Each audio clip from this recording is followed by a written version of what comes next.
Hey guys, welcome back. Now, in this video, we'll talk about bootstrapping. So, what is bootstrapping? How can you make a manual installation of WordPress, which we did it?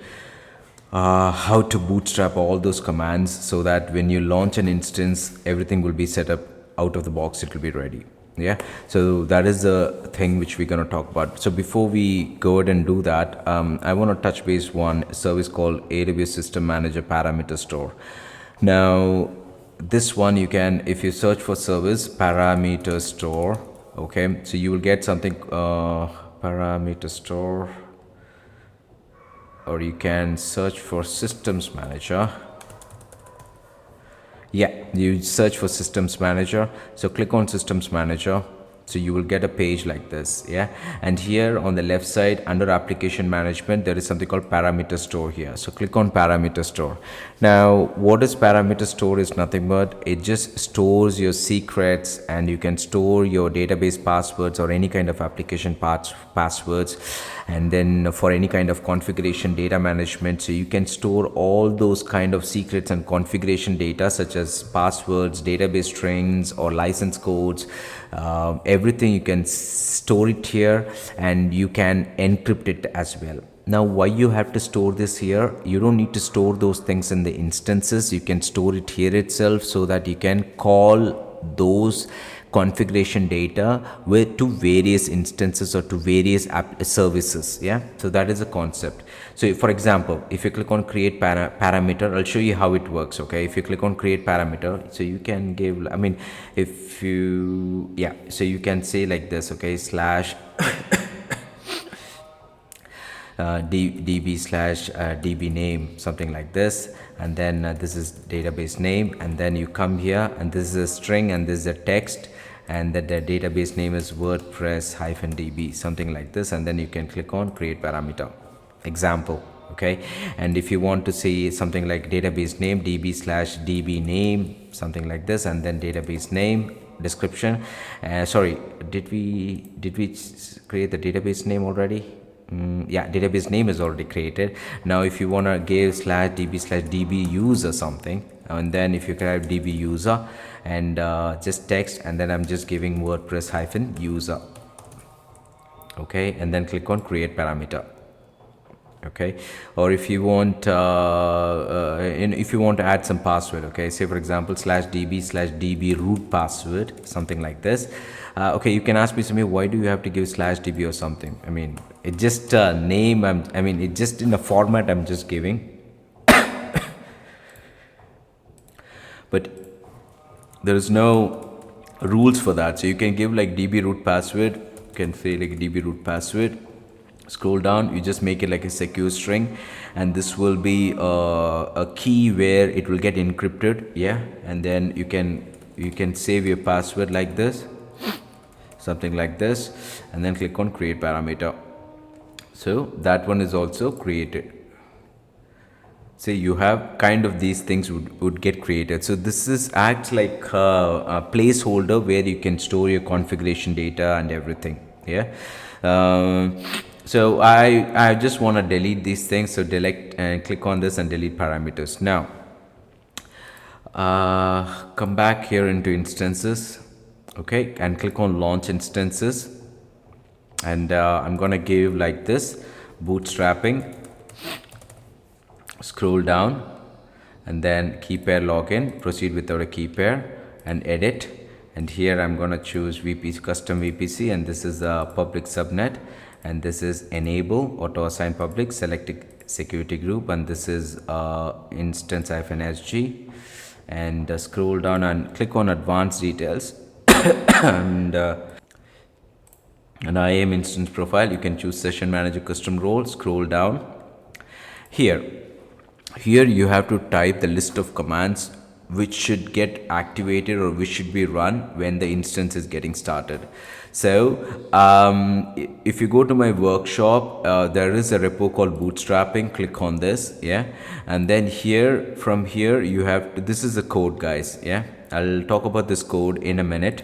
So the first thing is #bin bash. So this is a scripting. This is the bash scripting. When I say bash scripting means, okay, so if you say Linux scripting, If you Google it, so there is something called shell scripting tutorial. So if you click on it, so you will see these kind of shells you have available: Bourne shell, C shell, conch shell. So this is nothing but shell is a command line interpreter and typical operations performed by shell scripts.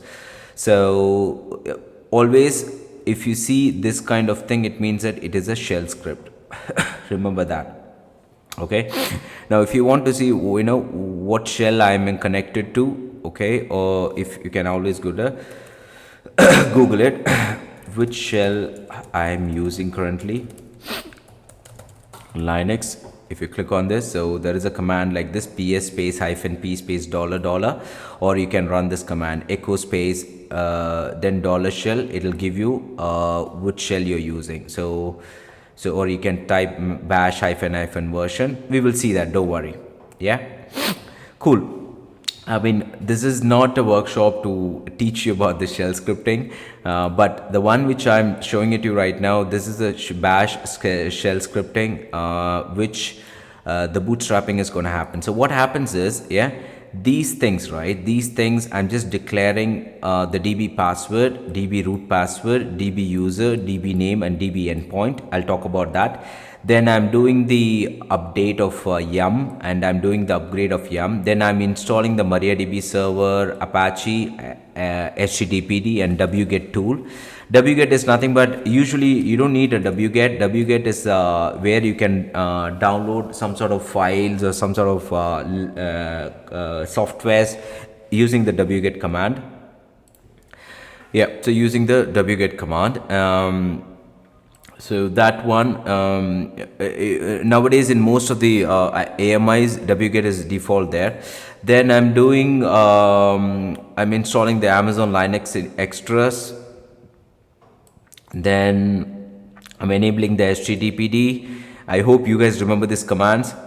I'm starting the Apache, starting the MariaDB.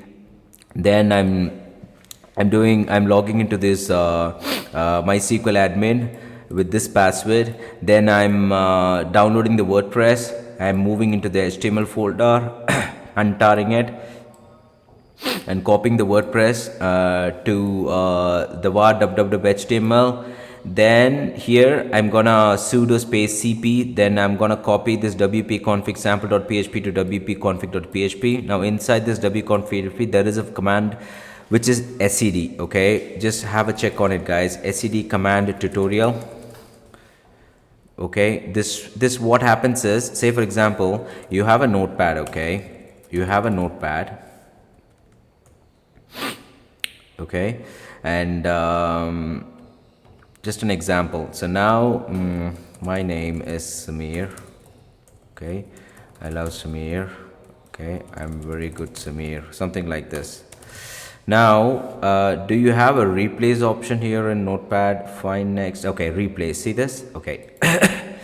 So what this replace does is find Samir. Okay, cannot find Samir. Okay, I have to go up. Okay, it's going up, Samir. Or maybe if you go, okay. Now, or maybe better I'll do Notepad++. That does well actually. Notepad++. Okay, perfect. I'm opening a new window. Now my name is Samir. Your name is Samir. All our name is Samir. Okay, now Control F. Okay, now if you see replace, right? Find what? I'm gonna find Samir. Replace it what? I'm gonna replace with Zamir. Okay, if you click on replace all, what happens? See, all my Samir has gone to Zamir. Now the same thing is gonna happen here. Sed is like you don't need to open this file. You don't need to open that file. Without opening the file, the content which is inside the file, you can find a certain word and then you can replace it with a certain word. That is what it's going to happen. See this? Sed, okay, S means substitute here, and then look for the database name here, and then you replace it with the DB name. Okay, now I'll talk about what is this $db name, yeah, in a minute. But what happens is you find this and replace with this, you find this and replace with this, you find this and you replace with this in all the places. G means in all the occurrences in this file. Okay, and then the same thing, user mod, it will add the ec2 hyphen user into the group, then it will add the permissions for var dub, then it will add the permissions again for var dub, then it will find the directory, and then it will execute this chmod permissions, then it will create the database with the db name, $db name, then it will create the user with the $db user, db name, flush privileges, and then it will log into the MySQL, and that's it.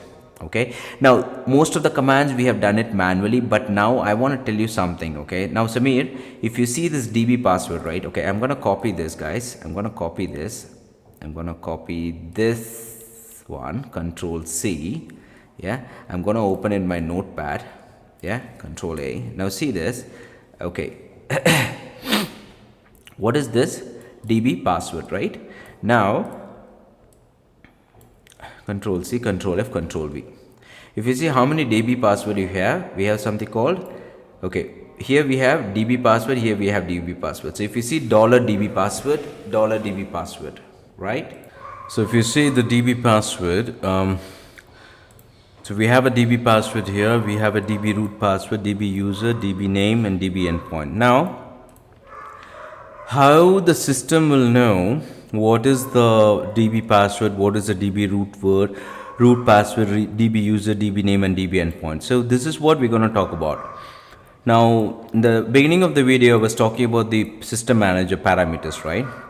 So this is what, there is a relationship between these two things. If you see this, now what I'm going to do is I'm going to declare the db password here in the parameter store. So create, okay. Then I'm going to declare like this, okay, /ol means own learning, something like this, WordPress /db password. You can give anything, no problem. Yeah. So right clicking on this, just doing like this, or you can give only db password, no problem. If you are giving db password, you have to give names here also properly. Okay, here also you have to give like this. Got it? Cool. So Control Z. So I'm just giving like this. Now scroll down, and this is my db password. Standard. Since it's a password, I'm making like a secure string which will encrypt the sensitive data using KMS key. That is done. And what is the value? I'm going to give some value like this. Okay. Click on create parameter. So this is done. If you click on this, you can see the password. Cool. Now after this, next one, so this one is done, db password is done. Now next one is db root password. So for this db root password, I'll just copy this name, create parameter, db root password. So this is db root password. So this is again the password. So I'm clicking on secure string, my current account, and here you can give the db root password and then click on create parameter. Yeah, that is also done. Now next one is create parameter, then the db user. So for db user, you can copy this, Control C, and then this is db user. And db user, you don't need a secure string, you just make it a string, and then you can give WordPress -user or anything, whatever you want. Yeah, create parameter. Click on create parameter. The next one is db name. So copying this. Okay, and then WordPress, db name. Is it db name? Yeah, db name. And then this is just a string, and here I'm just giving WordPress -db. Yeah, click on create parameter. You can give any name, guys. Okay, no problem. Create parameter. Next, the last one is db endpoint. Control C, paste it.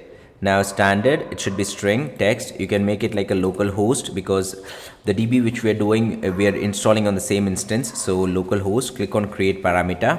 So all these parameters are done. Now what happens is, When you run this command, when you put this command in somewhere, okay, this command will get executed, guys.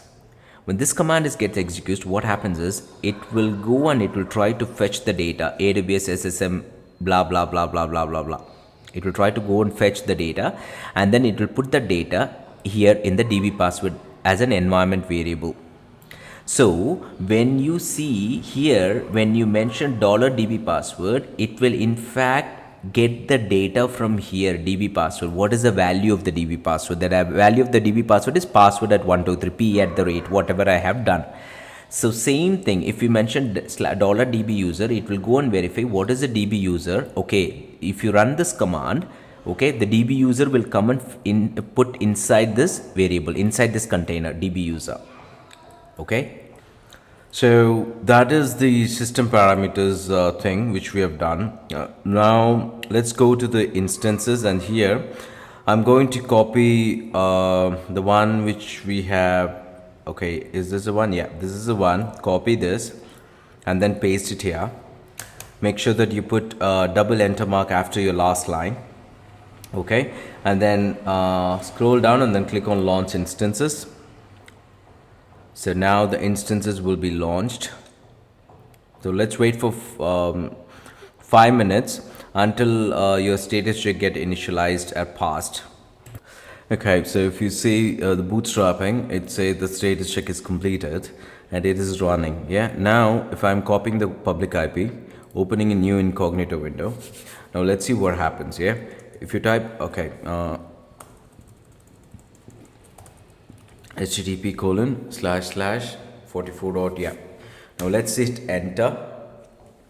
Okay, see, we did not manually we did not do anything. We just put all the commands there, and then everything's been set up. Yeah, so now what I'll do here is bootstrapping site. So I'm just giving like this. Perfect. Just give any domain. This is something, no, you know, it's not mandatory to give you the right ID. So admin, the password at 123, enter. See. So this is the power of Bootstrap, guys. We did not do anything manual. We just put all the commands in the user data and everything is done. Everything has been set up automatically. No issues at all. So that is the power of Bootstrap. Now I want to talk about a little bit of Bootstrap here. Yeah, if you click on connect and then click on connect, if you face any issues when you're doing bootstrapping,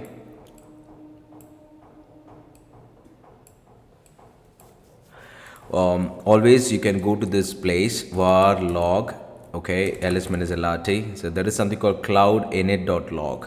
Yeah, so you can check this. If anything happens, then you can verify this log just to understand where exactly the problem was. Yeah, but now everything is fine, guys. So this is the power of bootstrapping.